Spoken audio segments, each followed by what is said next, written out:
Welcome to our channel. Today we how to build predictive analytics with IBM Watson, detailed guide step by step clearly.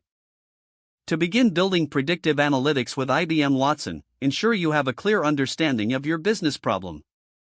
Identify the specific question or challenge you aim to address using predictive analytics. Gather relevant data from various sources that pertain to your business problem. Ensure your data is clean, structured, and formatted correctly for analysis. Once your data is prepared, log into your IBM Watson account or create one if you haven't already. Navigate to the IBM Watson Studio dashboard.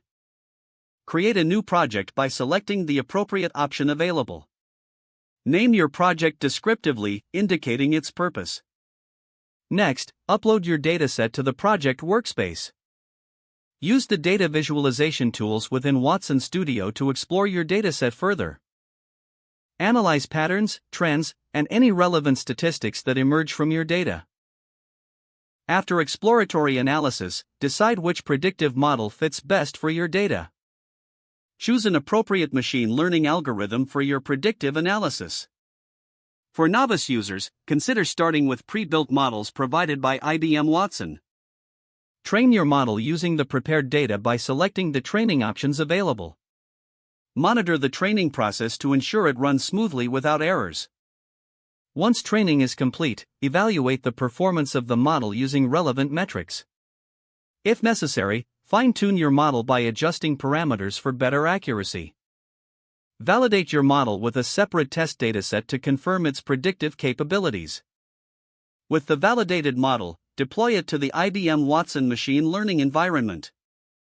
Create an API endpoint for your model to enable interaction through applications.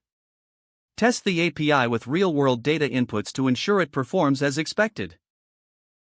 Monitor the model's performance continuously to identify any areas for improvement. Iterate on your model as needed to enhance its predictive accuracy over time. Document your process and findings for future reference and stakeholder communication. If the page does not load, refresh the browser or try again in a private or incognito window. Make sure you are using the correct email address, then retype it carefully to avoid small typos. If your password is not accepted, use the reset option and create a new strong password you can remember. Don't forget to like this video and subscribe to our channel for more step-by-step tech guides.